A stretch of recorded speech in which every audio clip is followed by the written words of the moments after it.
हर महीने की 22 तारीख को हम लोग किसी न किसी फील्ड में जा कर के और लोगों के बीच में अपनी बात को रखते हैं। इसके पहले हम वर्चुअली अपनी बात को रखते रहते हैं। आज हम अपने ही खेतों में अपनी एलाइड सर्विस पशुओं के बीच में खेत में पशु चराते चराते अपनी बात को रखेंगे और बात सीधी सादी खेती किसानी से संबंधित होगी, न्यू वर्ल्ड ऑर्डर के एरा में होगी और एक ऐसी व्यवस्था कायम होने जा रही है जो एग्रीकल्चर सेक्टर में उसको ध्यान में रखते हुए होगी।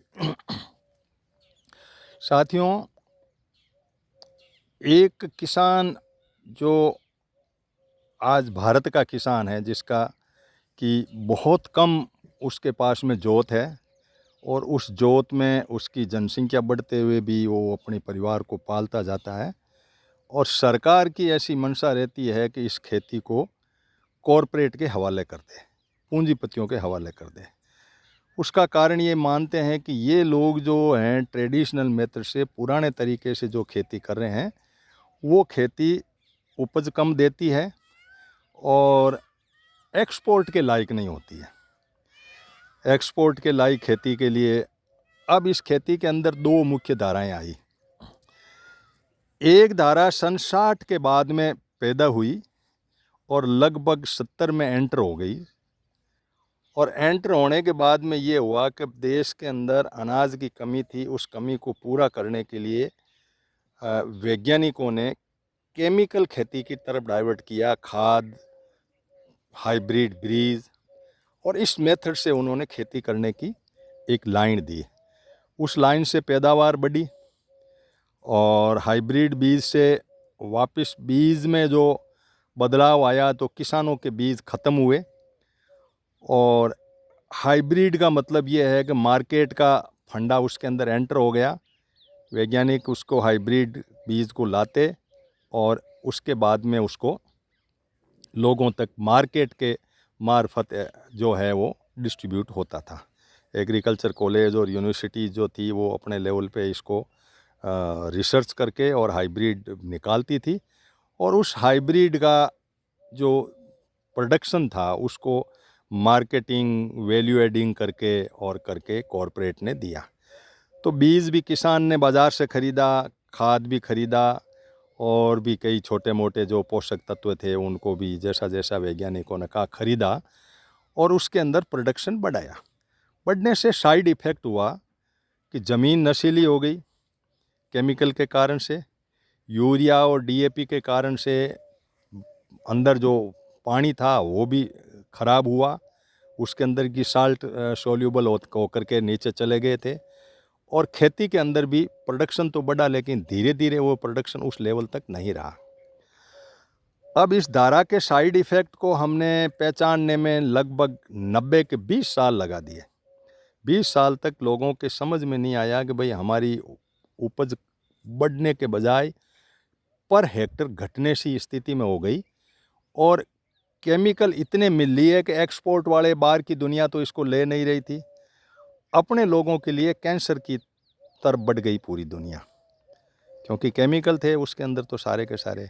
गोबर खाद और ये देसी सिस्टम और नेचुरल फार्मिंग और ये साइड में हो गया सारा का सारा और प्रतियोगिता हुआ। और इसके बीच में जेनेटिक मॉडिफाइड बीज भी आ गया जो कपास में आया और बैंगन में भी आया था लेकिन कुछ हो नहीं पाया। अभी सरसों में भी डीएमएल सरसों में आ रहा है। तो जेनेटिक मॉडिफाइड बीज, खेत और कीटनाशक दवाइयों के अंदर इस खेती के अंदर ये समस्या हुई कि कुछ कीट हमारे पौधे के लिए फ़ायदेमंद थे जिनको कि मित्र कीट कहते हैं हम। जो मित्र कीट जो थे वो फसल को खाने वाले कीट को खाते थे लेकिन उनको भी हमने दवाइयों से मार दिया, मित्र कीट को भी।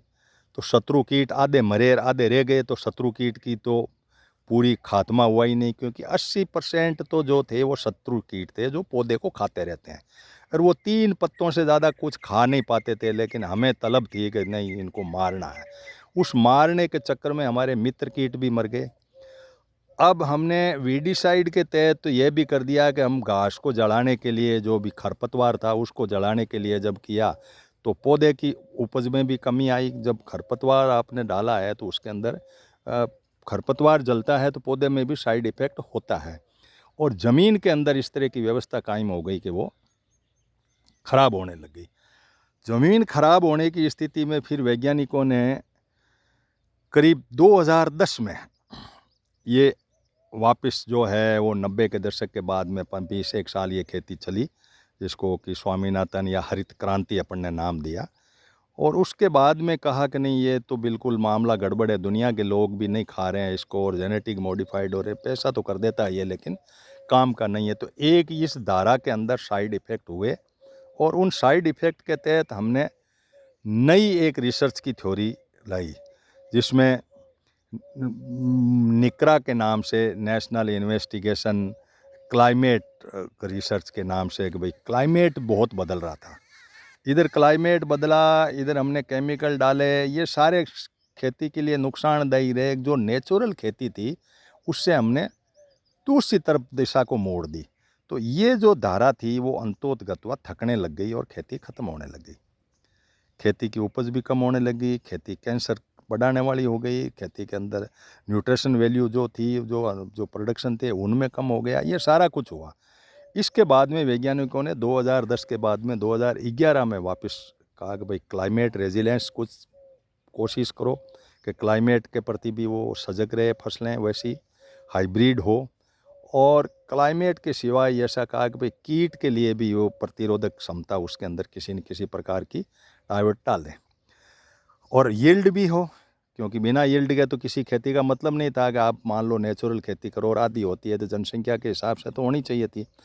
अब स्थिति यहाँ बन के आई कि ये दूसरी जो धारा थी, इस धारा का अभी अभी हमारे प्रधानमंत्री जी ने 109 वेराइटीज़ बीज की लॉन्च की कि भाई ये बीज यदि आप ले तो आप उससे छुटकारा पा सकते हो, इस बीज से उपज भी होगी, और इस बीज के क्लाइमेट का जो है, फ्लड है, हॉट वेव, गर्म हवा, ठंडियाँ जो भी हैं, इनके विरुद्ध भी ये टिकी रहेगी। तो इनको क्लाइमेट रेजिलियंस कहा गया, हाई यील्ड वैरायटी कही गई, और हाइब्रिड तो वो थी ही।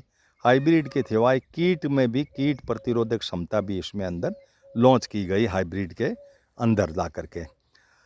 अब स्थिति ये बनी कि इसके अंदर एक बात आई कि भाई न्यूट्रिशन वैल्यू घट गई थी, उसका क्या करें।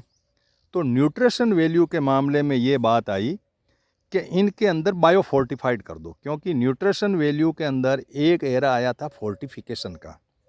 किसान ने जो अनाज पैदा किया उसको लिया और उसको फोर्टिफाइड किया, फोर्टिफिकेशन किया। फोर्टिफिकेशन दो तरह से किया इन्होंने, एक तो पूरे अनाज उसको जैसे चावल का करना है तो पीस करके और उसके अंदर वो तत्व डालने, फोलिक एसिड डाला, आयरन डाला, B12 विटामिन डाला, जो कमी महसूस की गई वो डाल दिए, जो परसेंटेज की नीड थी वो, और उसके बाद में रीशेप करके चावल दोबारा वापस बना दिया गया।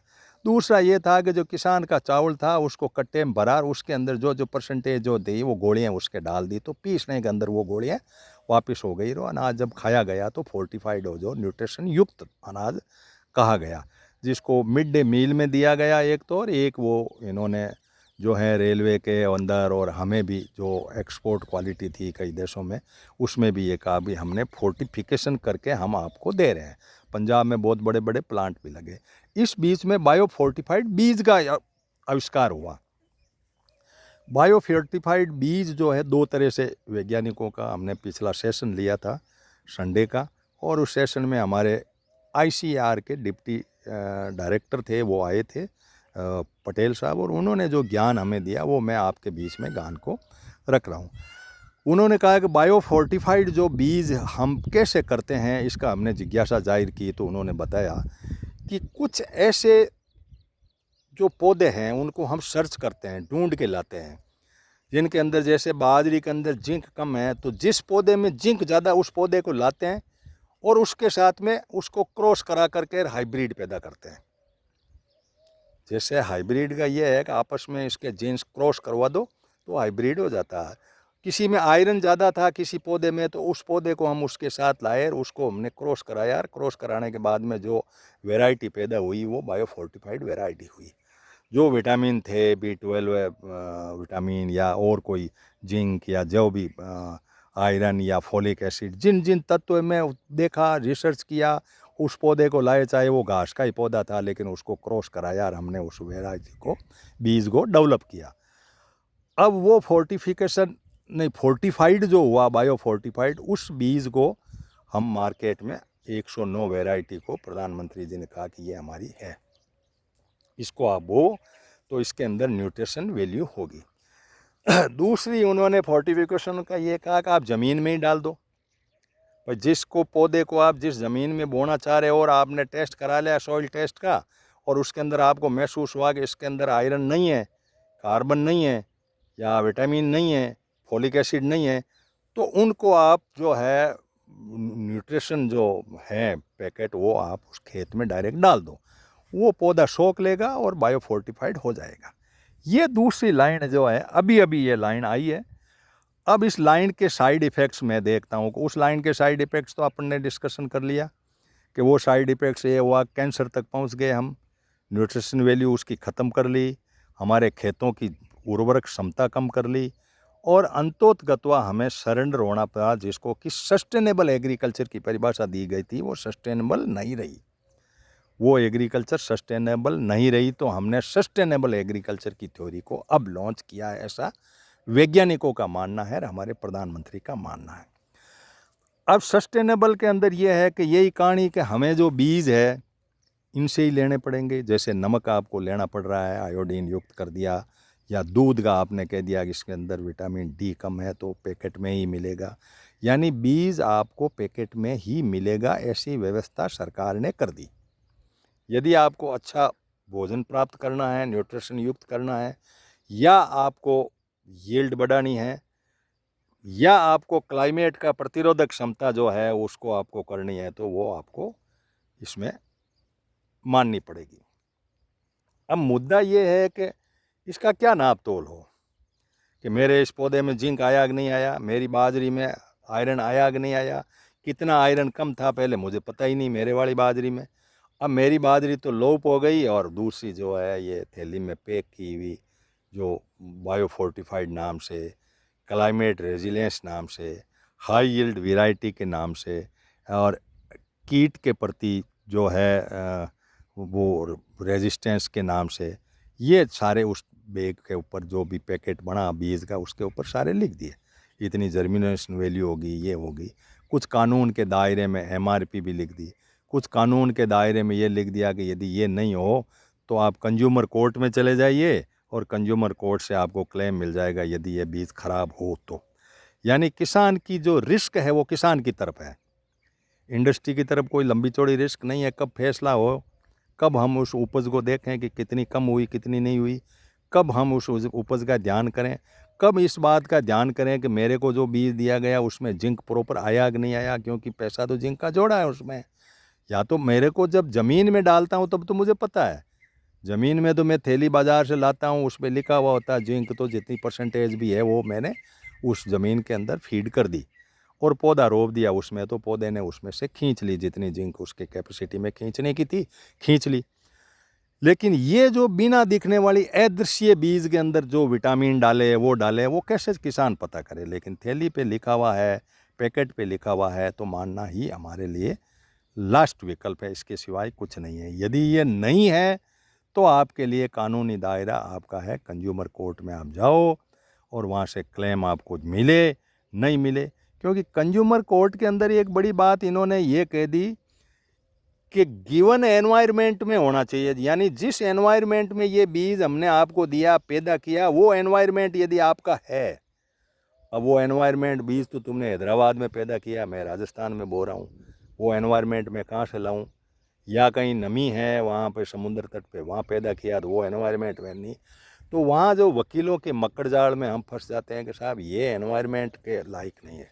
नो डाउट इन्होंने जोन बांटे हैं कि इस जोन के लिए ये बीज ठीक है, सब जोन भी बांटे हैं, और एग्रीकल्चर इकोसिस्टम के तहत ये कहा कि भाई ये एग्रीकल्चर के इको जोन बांटे कि इसमें बाजरी पैदा होगी, इसमें ये पैदा होगा, इसमें आम होगा, इसमें केला होगा, इस तरह की व्यवस्था सरकार ने ये ऐसा की है। अब मुद्दा ये है कि हम कब देखें कौन से जोन में कौन सा बीज है, तो ऐसे इन्होंने लिस्ट दी है। इकरा की जो बुकलेट है उसके अंदर लिस्ट दी है 109 की, जिसके अंदर लिखा है कि भाई ये एक बीज की वेराइटी है और इस बीज की वैरायटी के अंदर ये चीज़ जो है आपको इस जोन में काम आएगी, इस सब जोन में काम आएगी, और ये यहाँ इस जगहों पे मिलेगी, और उसकी एमआरपी नियमानुसार जो भी होगी ये है। और मार्केट भी इनमें एंटर है, तो वहाँ तो बहुत सीमित मिलेगी, कॉलेज में केवीके में वहाँ तो, और बाकी मार्केट में मिलेगी। अब इन सारी परिस्थितियों को यदि हम देखें तो यूँ लगता है कि ये मार्केट की इनडायरेक्ट एंट्री है इसमें। और वो कैसे है कि अभी जब किसानों के 3 बिल थे वो वापस लेने पड़े सरकार को, तो इन्होंने 3 तरह की कोऑपरेटिव सोसाइटी का निर्माण कर दिया उनके ढांचे पे।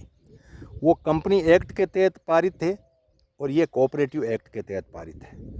कोऑपरेटिव एक्ट के अंदर अमित शाह जी इसके मंत्रिमंडल के इसके मंत्री हैं, तो इन्होंने एक बिल बनाया मल्टी स्टेट कोऑपरेटिव सोसाइटी के नाम से, एमएस।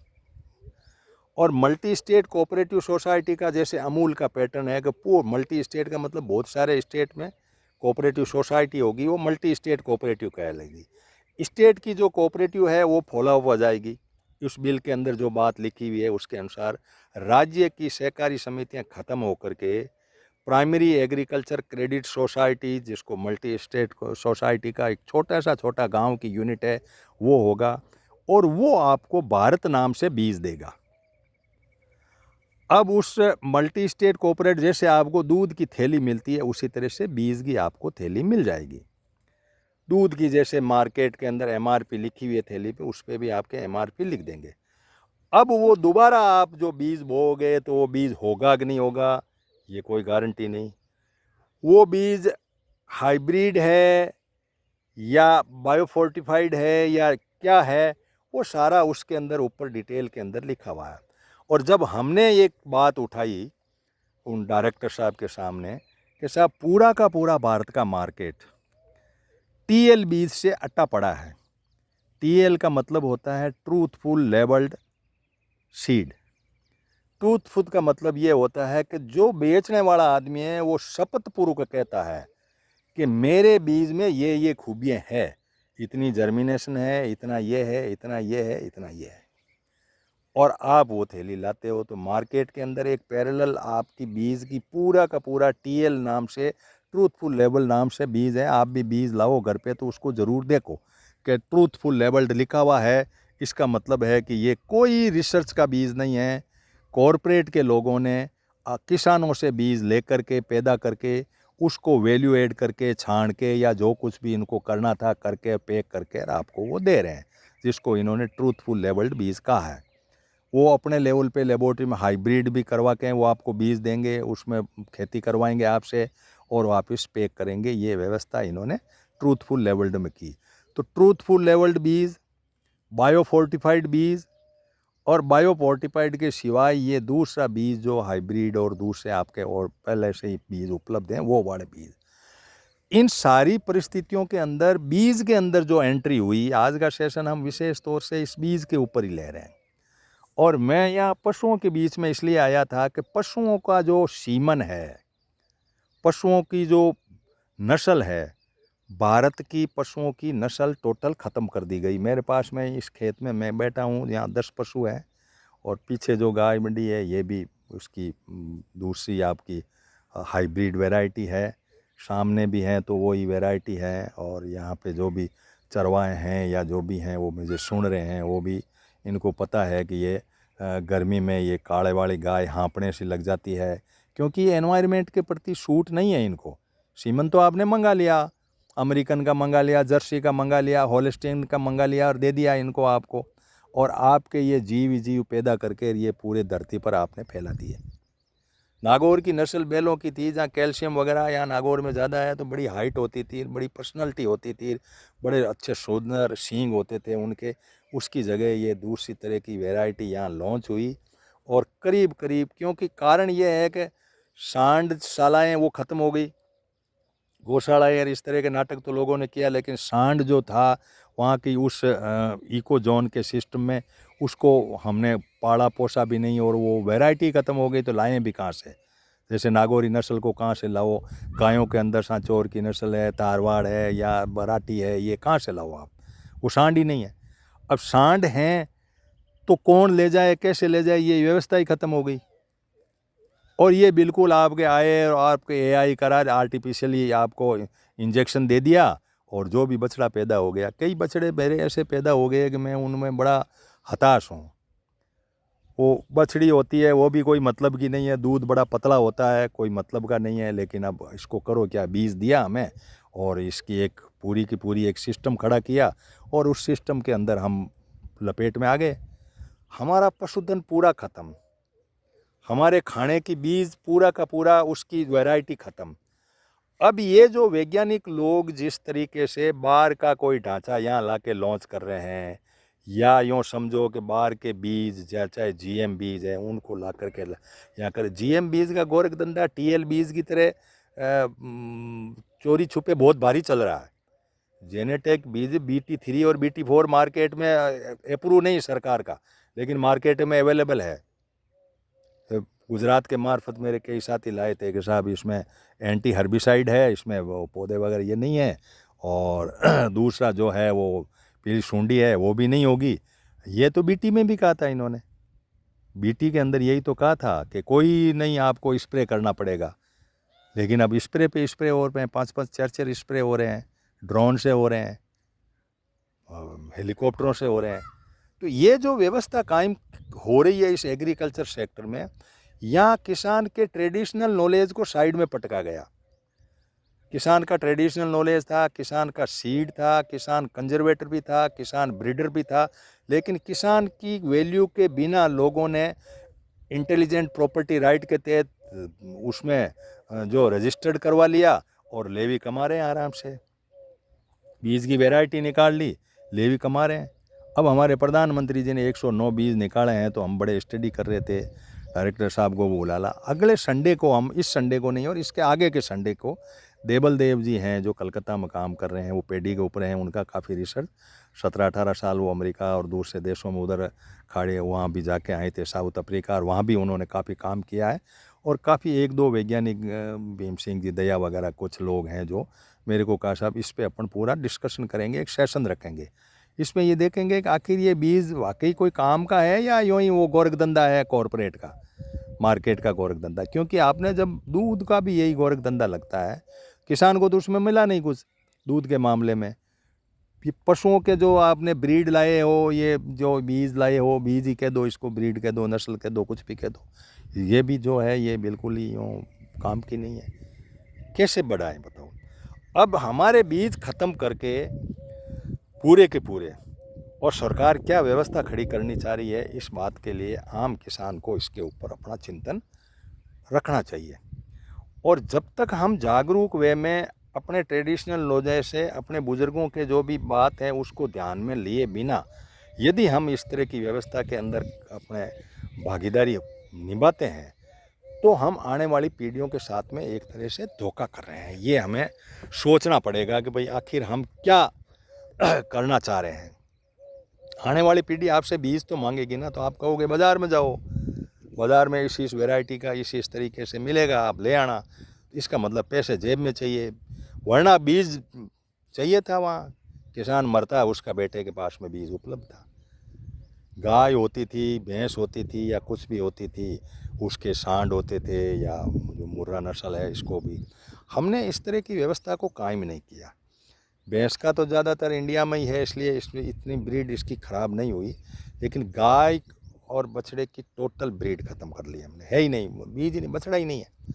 बछड़े हैं तो ये एबनॉर्मल हैं सब। ये मेरे यहाँ आपको इधर में जैसे चर रहे हैं, इधर उधर बांध रखे हैं पूरे खेत के अंदर, मैंने इसको पशुओं को इधर उधर रस्सियों से बांध के सुबह ले आता हूँ, और इस तरीके से ये मैं इसमें करता हूँ। क्योंकि मैं गांव में, बरसात का मौसम भी था, गांव में जाता तो इतने ही लोग मिलते, तो इससे अच्छा मैंने कहा वीडियो बनाएंगे और वीडियो लोगों तक व्यक्तिगत भेज देंगे, लोगों को आने जाने का भी नहीं रहो। वरना मैं हर 22 तारीख को बाहर जा कर के किसी न किसी गांव में चौपाल लगाता हूँ और इन बातों को आप तक फेसबुक लाइव से आता हूँ, ताकि और लोग भी जुड़ जाएं।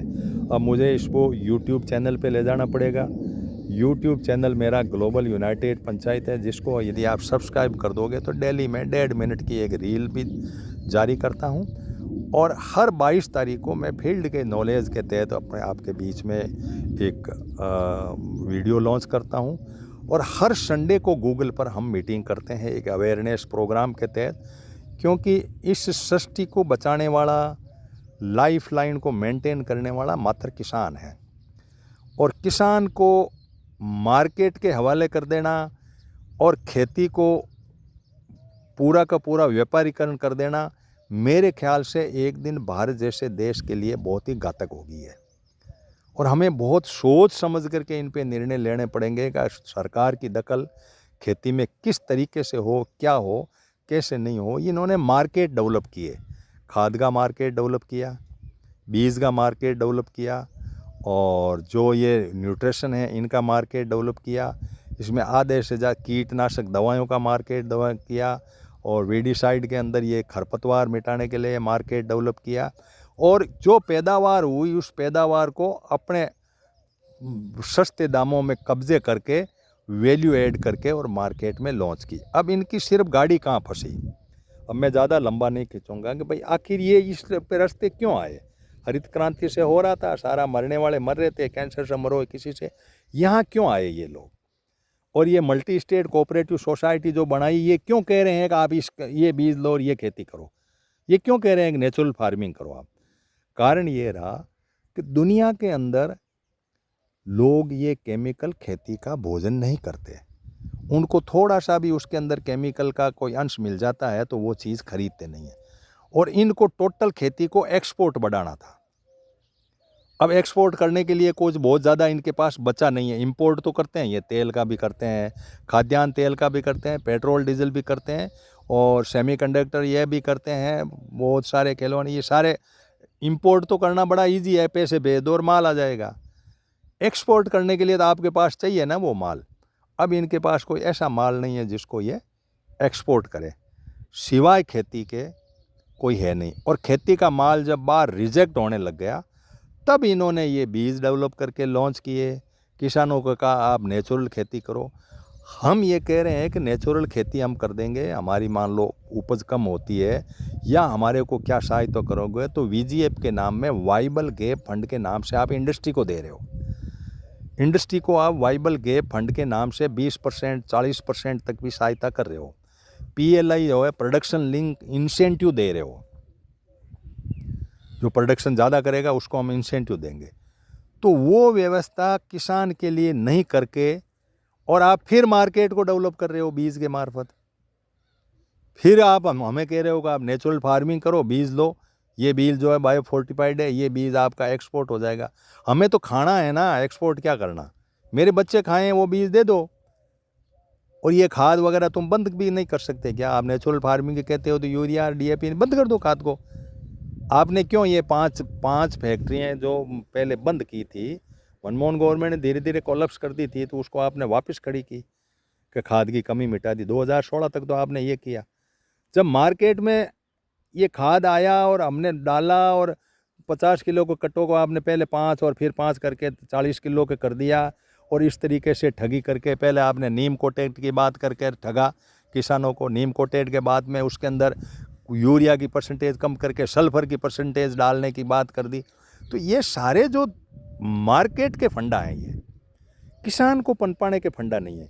किसान को बीज, किसान को सिंचाई के कितने साधन उपलब्ध करा दिए आप लोगों ने। कौन सी नदियां जोड़ने की योजना को आपने ला करके कर दिया। ये फ्लड आ रहे हैं, पानी वेस्टेज जा रहा है, समुद्र में चला जाएगा बह के, लेकिन कोई ऐसी योजना बनी सिर्फ मार्केट को पनपाने के लिए। तो अब ये बीज का मार्केट आ चुका है, इसके अंदर आपको सावधानी से ध्यान करना पड़ेगा कि 109 बीज जो प्रधानमंत्री ने क्या वाकई किसान के हित के लिए है या ये मार्केट के लिए गोरखधंधा है। इन सभी बातों को ध्यान में रखे बिना खेती पनपेगी नहीं।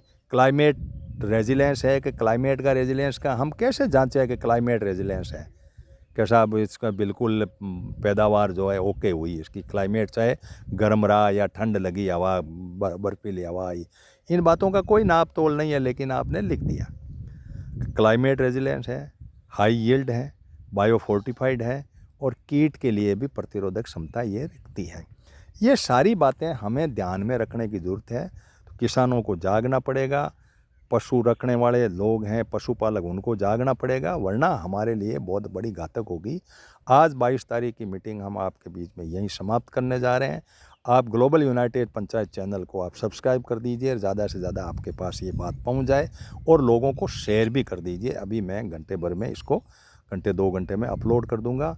मेरा जो यूट्यूब चैनल है उस पर आपको अपलोड कर दूंगा। फिर मेरे फेसबुक का जो पेज है हनुमान राम चौधरी के नाम से, उसके ऊपर भी आपको ये चीज़ उपलब्ध हो जाएगी। आप ध्यान से सुनें, स्टडी करें और किसान में एक जागरूकता लाएं। ये हमारा ग्लोबल यूनाइटेड पंचायत का जो यूट्यूब चैनल है ये प्रयासरत रहता है। शाम को हम स्पेस भी लगाते हैं, और उस स्पेस के अंदर जो हैं हम किसान के लिए है, किसान टॉक्स के नाम से चलती है। और गूगल मीट पे संडे को कई वैज्ञानिकों को बुला के ज्ञान लेते हैं। और बाकी जो है सुबह पेज पर 1-1.5 मिनट की रील भी किसानों के हित में देते हैं। ये सभी बातें आपके लिए, फिर आपको शेयर करने के लिए और ग्लोबल यूनाइटेड पंचायत चैनल को सब्सक्राइब करने के लिए धन्यवाद।